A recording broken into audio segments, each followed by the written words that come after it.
মালিক জিজ্ঞাসা করে প্রতিদিন, বান্দা কি কারণে আমাকে ছেড়ে দিলা? হ্যাঁ, রাত 12টা বাজে তুমি ঘুমায় গেলা, মা ঘুমায় গেল, বাপ ঘুমায় গেল, বিবিও ঘুমায় গেছে, পাড়া পড়শি ঘুমায় গেছে। আল্লাহ বলেন আমি তো ঘুমাই নাই বান্দা, আমিও তো ঘুমাই নাই। সারাদিনে আমিও তো জগৎটা পরিচালনা করছি, তবুও তো আমার কোনো ক্লান্তি নাই, আমি তো ঘুমাই নাই। কেন ঘুমাই নাই জানো বান্দা?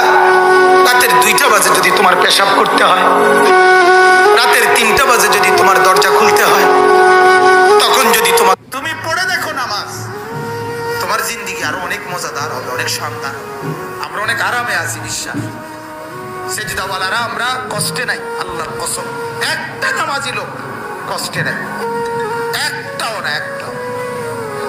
এক সেজদা দিলে আমার শায়েখ বলে, আরিফ বিল্লাহ হাকিমুন নাফস আল্লামা মুফতি মুশতাকুর নবী সাহেব বলে, বান্দা যখন সেজদা দেয় আল্লাহ তখন এরকম পিঠে আর মাথায় আল্লাহ হাত বুলায় দেয়। সারাদিন একটা ওয়াক্ত নামাজ পড়ে না, যে বিবি